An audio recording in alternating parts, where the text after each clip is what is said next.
Hello friends, exercise 3.2 से question number 5 करेंगे। Is it possible, क्या ऐसा पॉसिबल हो सकता है to have a regular polygon, कि कोई ऐसा रेगुलर पॉलीगन हो with measure of each exterior angle as 22 degree, जिसका हर एक बाहर का एंगल यानी कि एक्सटीरियर एंगल 22 डिग्री का हो। ये आपसे क्वेश्चन पूछा है। अब यहाँ पे बात रेगुलर पॉलीगन की चल रही है और यहाँ एक्सटीरियर एंगल दे रखा है 22 डिग्री का। हमसे पूछा है क्या ऐसा रेगुलर पॉलीगन हो सकता है, तो यहाँ पे हम नंबर ऑफ साइड्स निकाल लेंगे। अगर हमारी नंबर ऑफ साइड्स एक प्रॉपर नेचुरल नंबर में आ जाती हैं, जिन्हें हम काउंटिंग नंबर भी बोलते हैं, अगर नेचुरल नंबर में हमारी नंबर ऑफ साइड्स आ जाती हैं तो ऐसा पॉसिबल है, वरना नहीं है। तो हमें गिवन है एक्सटीरियर एंगल 22 डिग्री का और हम जानते हैं कि sum of all exterior angles of a polygon is 360 degree. ये प्रॉपर्टी हम यूज़ करेंगे। तो नंबर ऑफ साइड्स निकालने के लिए 360 डिग्री को हम एक्सटीरियर एंगल की वैल्यू से डिवाइड करेंगे। तो डिवाइड करके देखते हैं कि आंसर क्या आता है। 360 डिग्री को डिवाइड करते हैं, यहाँ एक्सटीरियर एंगल जो कि 22 डिग्री है, रफ में थोड़ा सा डिवाइड कर लेते हैं। 360 डिवाइडेड बाय 22, 22 1 ज़ा 22 पे जाएगा, माइनस करेंगे, ये 4 आ गया और ये 1 आ गया, ऊपर से उतारा 0 आ गया, फिर ये 6 पे जाएगा 132, माइनस करेंगे तो 10 में से 2 गया तो 8 आया। अब आगे अगर मेरे को ये डिवीज़न करनी है तो यहाँ पॉइंट लगाना पड़ेगा और यहाँ 0 लगाना पड़ेगा, फिर पॉइंट के बाद ये कुछ समथिंग 3 पे जाएगा, 16.3, यहाँ पे 66 आ जाएगा। अब ये जो डिवीज़न आई है, ये जो मेरा क्वोशिएंट आया है ना, ये एक्चुअली नंबर ऑफ साइड है। मैं यहाँ पे लिख देता हूँ कि ये नंबर ऑफ साइड्स है, 16.3 समथिंग आएगा यहाँ पे अप्रॉक्स में। अब आपको बात समझनी है, नंबर ऑफ साइड्स क्या होती हैं? साइड्स की कोई गिनती होती है ना। किसी पॉलीगन में 3 साइड हो सकती हैं, 6 साइड हो सकती हैं, 8 साइड हो सकती हैं। ऐसी तो नहीं हो सकती कि 16.3 साइड्स हैं। अब आपने सुना भी नहीं होगा कभी कोई गिनती जो है नंबर ऑफ साइड्स की, किस पॉलीगन की 16.5 साइड्स हैं। ऐसी साइड पॉसिबल नहीं है। तो ये जो नंबर है ना, ये एक नेचुरल नंबर नहीं है, जो कि काउंटिंग नंबर नहीं है।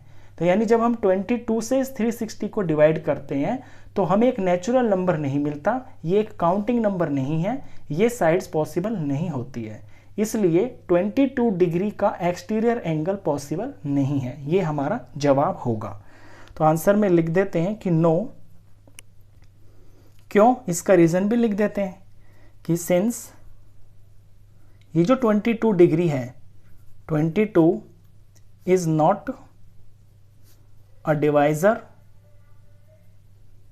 ऑफ 360। ये 360 को जो है ना पूरा डिवाइड नहीं कर रहा है। अब बी पार्ट देखिए, ये इसी से रिलेटेड है। Can it be an interior angle? यहाँ इट जो है इस 22 डिग्री के लिए ही इस्तेमाल किया गया है। Can it be an interior angle of a regular polygon? क्या ये जो 22 डिग्री है ये किसी रेगुलर पॉलीगन का इंटीरियर एंगल हो सकता है? अब हमें इंटीरियर एंगल के लिए चेक करना है। तो हमें गिवन है interior angle is equal to 22 degree.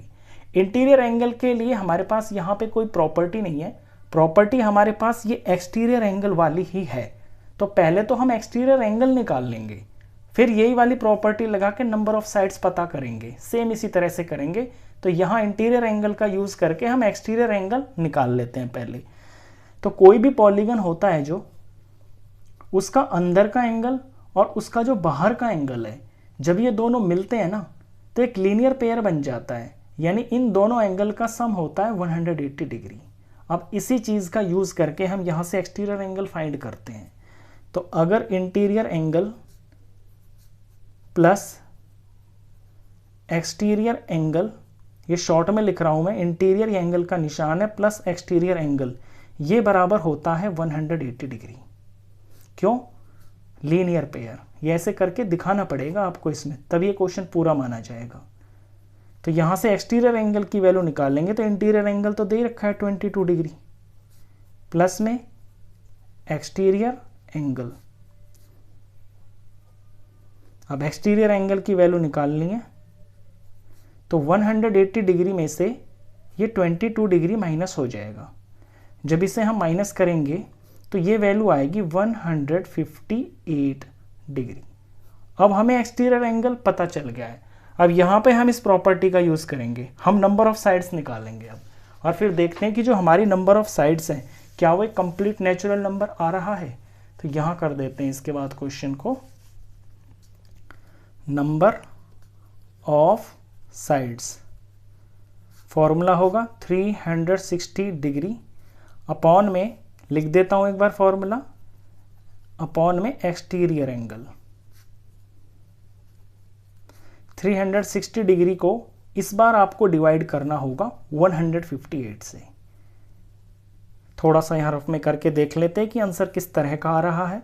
360 को 158 से डिवाइड करते हैं तो ये 2 पे चला जाएगा, 316 आएगा 2 पे, 316। 10 में से 6 गया तो 4 आ गया, यहाँ 5 में से 1 जाएगा तो 4 आ गया, रिमाइंडर यहाँ पर 44 आ गया। अब अगर मेरे को ये आगे डिवाइड करना है तो मेरे को यहाँ पॉइंट लगाना पड़ेगा और यहाँ पे 0 लगाना पड़ेगा। इट मीन्स कि ये कंप्लीट डिवाइड नहीं हो रहा है, ये 360 डिग्री को पूरा डिवाइड नहीं कर रहा है, ये 158 डिग्री। तो ये जो 22 डिग्री है ये किसी पॉलीगन का इंटीरियर एंगल भी नहीं हो सकता।